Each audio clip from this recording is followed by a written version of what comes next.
All right, one of the questions I get asked probably more than any other is what rods do I use, what reels do I use for which situations? And let me tell you, I am fanatical about matching my rod to my style of fishing. Now, as important as that is, I recognize the fact, look, we're not professional bass fishermen, right? I'm not, you're probably not. So you can't have 35 rods that match absolutely every specific situation that you could possibly run across. But I feel like there are 6 different rods you need to have success in the marsh. Need is probably a strong word. You probably don't need 6 rods, but it will make your life a whole lot easier if you have these 6 setups. I'm gonna go through them all today.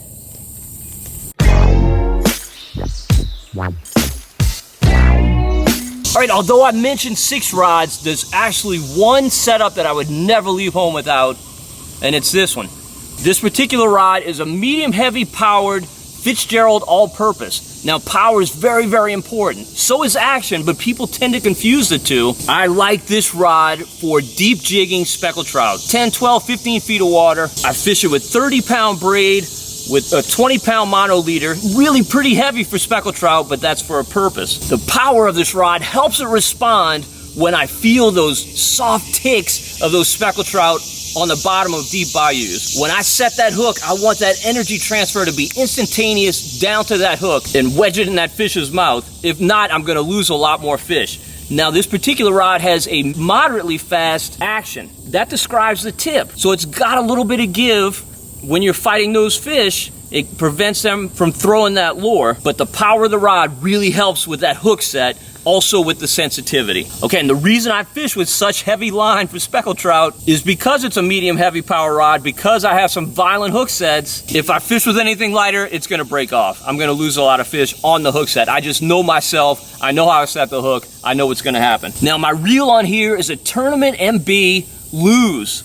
I really like this reel. I've had this reel, I don't know, maybe 3 or 4 years. I've had it quite a while, and it's just been really, really good to me. Now, I'd be lying to you if I told you exactly what the gear ratio is of this reel, but I know it's high. I want a high gear ratio with this setup so I can take up line very, very quickly. Now, I get a lot of hits when I'm fishing this way, when my rod is here and that lure is falling, so I don't have very far to go. I've got to take in a lot of line, and that rod has to really respond when I set that hook. This episode of Marshman Masson brought to you by Puglia Sporting Goods. All right, now this is a very, very similar setup. I always bring 2 rods that are medium heavy powered whenever I go fishing, because where I fish, they have both speckled trout and largemouth bass, and I want to be ready to target either one without having to cut and retie. I just know that if I have to cut off a lure and retie one, I'm probably just going to forego it and just keep doing what I'm doing. So I always bring a rod rigged this way. Now, this is a Team Lose Custom Pro Speed Stick. I really, really like this rod. It's also medium heavy power, just like the Fitzgerald. Also 7 foot, just like the Fitzgerald. And this is the best reel that I own. This is a Team Lose Light, very similar to that Tournament MB. This is a higher quality reel, but like that one, it's got a high gear ratio for the same reason. Also spooled on this, 30-pound braid and 20-pound fluoro. I think I said mono with the other one, but it's actually fluoro. Anything that I'm fishing deep, I'm throwing fluoro. And of course, tied on here right now, I have a 3/8 ounce tungsten weight with an extra wide gap 4/0 hook and a Blacklight Zoom Z-Craw. You know I fish this bait a lot. All right, so the next setup that every marsh angler has to have, right, is something to throw a spinnerbait on. I mean, redfish just gobble these gold spinners, and so do largemouth bass. You just gotta have this if you're gonna fish the marsh, so important. Now, I'm a hardcore braid guy. I've always been that way, at least the last 20, 25 years. And so I used to try and force the issue and throw spinnerbaits on braid, but through some trial and a whole lot of error, I discovered that's really not the best route to take, even for redfish, but particularly for largemouth bass. So I converted to mono. I fish mono on all of my spinnerbait setups. It's just the way to go, trust me. Now, spooled on here is 17-pound matrix line. I really like this line. I've had very good success with it. Not a lot of break-offs at all.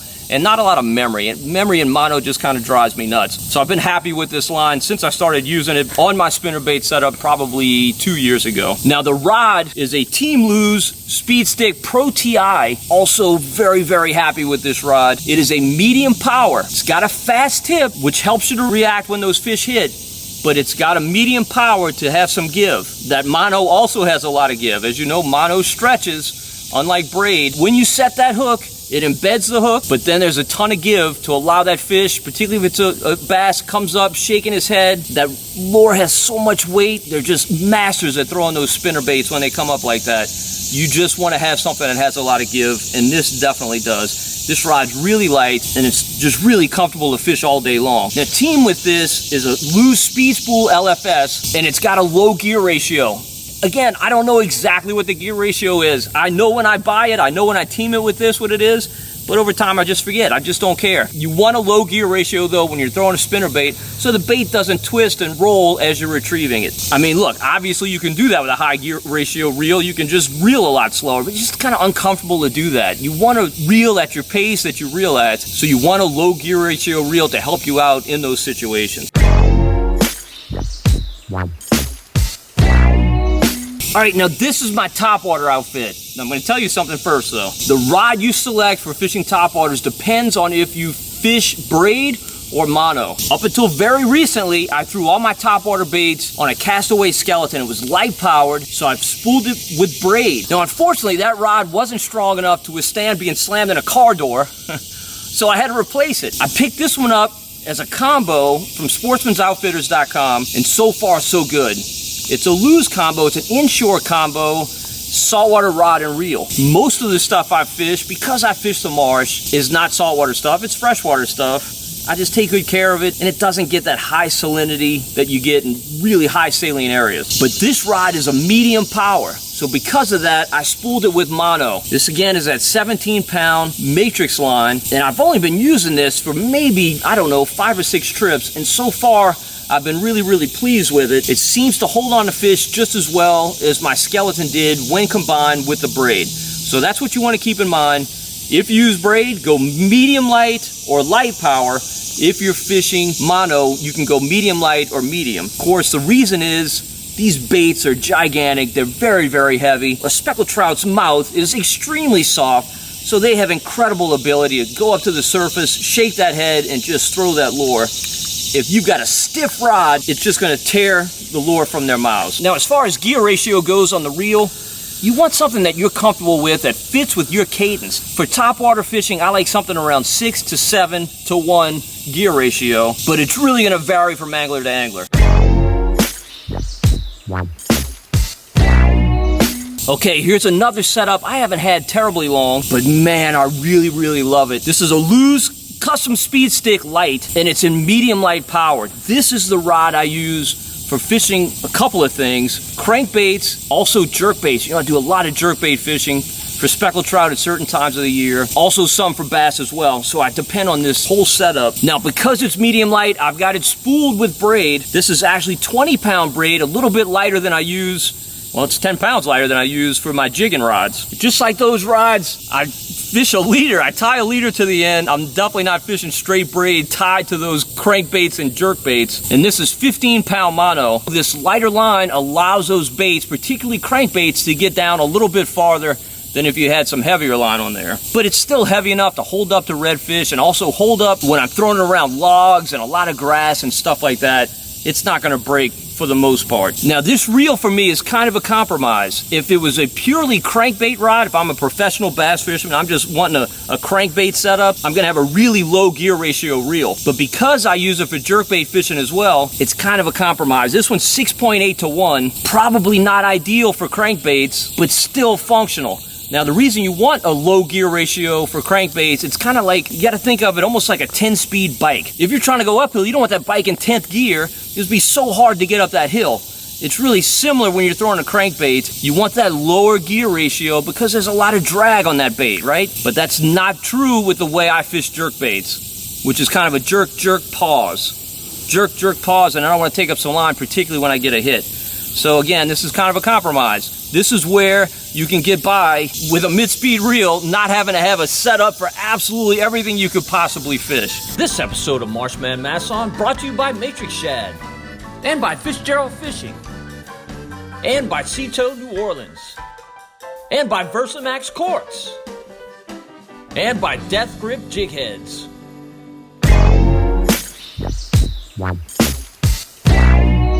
Okay, now this is my 6th rod and reel setup that I bring on every trip. Now, I kind of lied a little bit. There is going to be a little bit of a bonus rod that we're going to talk about in a minute, but this one's very, very important as well. This is my only spinning setup that I bring on every trip. It's a 6-foot 10-inch, medium-powered, extra-fast action spinning rig. It's a Shimano Corrado. Now, this setup for me is also a compromise. I use it for 2 different things. I throw a ton of Senkos, stick baits, flukes, that type of stuff. It's one of my favorite ways to fish. I really, really love it.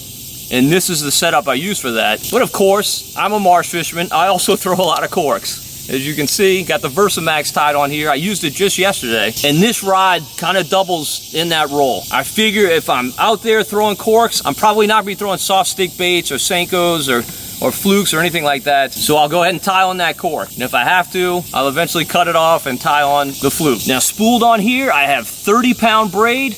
And when I'm fishing with those stick baits, I'm throwing a fluoro leader, 20 pounds, various lengths. Start with about 5. Over time, it generally gets a little bit shorter. But that's my line setup. The reel is a TLC 2000. It's a Lew's, very, very new to me. I've only had this reel about a month. So far, so good. I don't have a lot of comments to say about it. I'm very happy with it now. Check back in a couple of years and I'll let you know how it's doing. All right, if you saw my 2 Mississippi videos, you know I like to throw frogs. Now, I'll tell you this, I'm not nearly as good of a frog fisherman as somebody I fish with regularly. My son, Joel, he's got that figured out. He's got it down to a science. I generally don't bring a frog rod along. Typically, I'll steal his and use his. But if he's throwing it, I'll usually throw something else. But I'm going to let him tell you what his frog setup is and why he likes it. All right, so as my dad mentioned, I like frog fishing so much that I dedicate one rod to it. That one rod is a Bass Pro Shops Johnny Morris Signature Series 2. I really, really like this rod. As far as the length, I've got a 6'8", and that's a little bit shorter than some people like. I'm actually only 5 feet 5 inches tall, so that helps me to be able to cast more accurately as well. I like that little bit shorter rod. And then as far as the power, it's a medium heavy power. Now, a lot of people fish heavy power rods for frogs, but I tend not to do that because I really like to fish smaller frogs. And the smaller frogs throw a lot better with that little bit more limber rod. And the action on here is extra fast. That's very, very important because you're able to hit the fish when they blow up on the bait and you're able to rip them out of the cover. So that extra fast action definitely helps out with that. As far as the reel, I've got a Lew's LFS speed spool. This is actually a 6:8 to 1 gear ratio. I like that 6:8 to 1. It's not too fast to where it's hard to turn the handle, but it's also not too slow to where you're still able to get some speed on there and get the fish out of heavy cover. Generally with frogs, you're gonna be throwing a lot of thick grass mats and also around lily pads, and they can just wrap you up really easily. So it is important to have a little bit of speed to that reel. And then the line on here, this is 50-pound Daiwa J braid. I really, really like this braid. It's very smooth, it's very easy to cast. The 50 pounds is really important because when you're fishing around there, you don't want to break off in those pads. A lot of people do use 65 pound, but I like the 50 because it allows you to cast a little bit farther. I love fishing mono for most things, but I definitely would not recommend that for frog fishing. I've done it a few times and I will never ever do it again. Mono has got way too much stretch. You've got 2 big hooks in these frogs that are heavy wire. You need almost no give, so you've got to be able to set those hooks. Mono just has way too much stretch to be able to get a good hook set every time. And also, when you're pulling the fish out of the cover, the braid does a really good job of cutting through all the mats and lily pads and all that. All right, well, hopefully this video proved useful to you and will help you in making choices for the right rod and reel arsenal to take with you in the marsh. Always remember the rod is far more important than the reel, and if you're gonna spend money, that's where you want to spend it. Well, if you got something out of the video, please give it a thumbs up. Also, subscribe to the Marshman Masson channel on YouTube. And don't forget to hit the notification bell so you'll be notified whenever we post a new video. And until next time, if we don't see you in the marsh, we'll see you right here on Marshman Masson.